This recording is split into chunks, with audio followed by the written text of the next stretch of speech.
Pernahkah kalian melakukan pembakaran sampah? Banyak orang berpikir asap yang dihasilkan dari kegiatan tersebut akan terbuang di udara dan tidak menimbulkan masalah. Ternyata hal tersebut memiliki dampak jangka panjang loh. Salah satunya yaitu pemicu terjadinya pemanasan global. Lalu, apa ya pemanasan global itu? Pemanasan global telah menjadi isu lingkungan yang selalu dibicarakan oleh seluruh masyarakat dunia.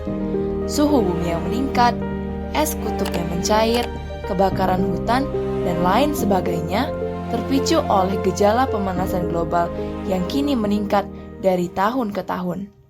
Duh, ngeri banget ya kalau pemanasan global ini terus-terusan terjadi.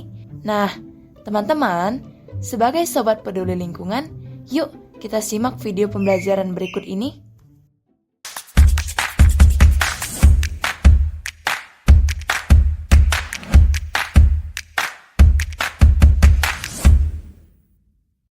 Ada pepatah mengatakan bahwa tak kenal maka tak sayang. Maka dari itu, sebelum kita membahas lebih dalam mengenai pemanasan global, mari mengenal dan memahami terlebih dahulu. Apa itu pemanasan global? Pemanasan global atau global warming adalah proses peningkatan suhu rata-rata atmosfer, laut, dan daratan bumi. Saat ini, suhu rata-rata di bumi secara global telah meningkat sebesar 0,74 sampai dengan 0,18 derajat Celcius selama 100 tahun terakhir. Menurut IPCC Intergovernmental Panel on Climate Change, sebagian besar peningkatan suhu rata-rata global sejak pertengahan abad ke-20 kemungkinan besar disebabkan oleh meningkatnya konsentrasi gas-gas rumah kaca akibat aktivitas manusia. Nah, setelah kita memahami apa itu pemanasan global, selanjutnya mari kita ketahui apa saja dampak yang dapat terjadi apabila fenomena pemanasan global ini terus-menerus terjadi. 1. Kebakaran hutan. Kenaikan suhu udara yang tinggi dapat memicu terjadinya kebakaran hutan. Hal ini akan membuat hutan menjadi gundul serta asap yang dihasilkan akan mencemari air, hutan, dan udara. Selain itu, kabut asap yang dihasilkan juga dapat mengganggu kesehatan. 2. Mencairnya es di kutub. Naiknya suhu di udara dan di dalam laut akan membuat es di kutub-kutub bumi mencair. Mencairnya es-es tersebut akan meningkatkan volume air laut. 3. Terjadinya wabah penyakit. Karena kenaikan suhu akibat pemanasan global, sistem imun makhluk hidup akan menurun sehingga mudah terserang berbagai penyakit. Penyakit-penyakit ini akan menjadi wabah yang mengkhawatirkan. 4. Krisis air bersih. Karena pemanasan global, sumber-sumber air di dalam tanah akan menguap. Selain itu, sumber-sumber air tersebut juga akan tercemar sehingga krisis air bersih tidak dapat dihindari. Wah, ngeri ya. Dampak jangka panjangnya bisa gawat kalau fenomena ini terus-menerus terjadi.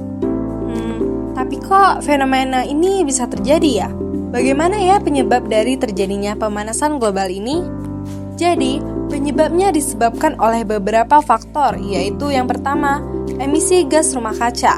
Peningkatan emisi gas rumah kaca seperti karbon dioksida, metana, dan nitrous oxide dari aktivitas manusia seperti pembakaran bahan bakar fosil, deforestasi, dan pertanian intensif.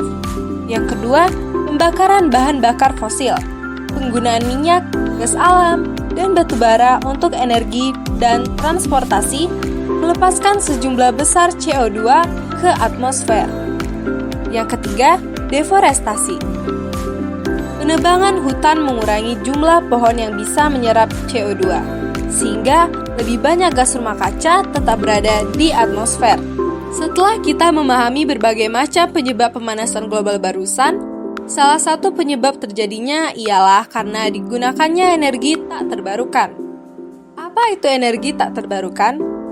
Energi tak terbarukan adalah energi yang dihasilkan oleh sumber energi yang ketersediaannya terbatas di alam. Apabila bahan bakunya telah habis, sumber energi ini tidak akan dapat diperbarui kembali. Ternyata minyak bumi, energi fosil, dan batu bara bisa memicu pemanasan global ya. Padahal di negara kita, semua sumber energi tersebut selalu digunakan untuk berbagai kepentingan penunjang kehidupan kita. Sayangnya, sumber-sumber energi tak terbarukan ini terus-menerus meningkat penggunaannya, seiring dengan pertumbuhan jumlah masyarakat Indonesia. Maka dari itu, berbagai jenis sumber energi terbarukan sedang dikembangkan sebagai pengganti sumber energi tak terbarukan ini. untuk penggunaan energi yang lebih ramah lingkungan dan pastinya anti memicu pemanasan global. Pada era saat ini, sumber energi terbarukan telah banyak dimanfaatkan menjadi renewable energy technology, misalnya waste energy, PLTA, dan biomasa, atau sumber energi yang dihasilkan dari material organisme hidup. Terdapat berbagai jenis energi terbarukan yang telah diterapkan masyarakat dunia hingga saat ini. Di antaranya yaitu sebagai berikut. 1. Energi surya. Energi surya adalah energi yang bersumber dari sinar matahari. Energi surya dapat dimanfaatkan sebagai salah satu alternatif pembangkit listrik. 2. Energi air.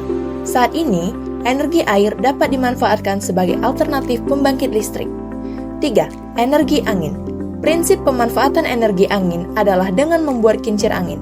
Lalu, putaran kincir angin diteruskan untuk memutar generator yang akan menghasilkan energi listrik.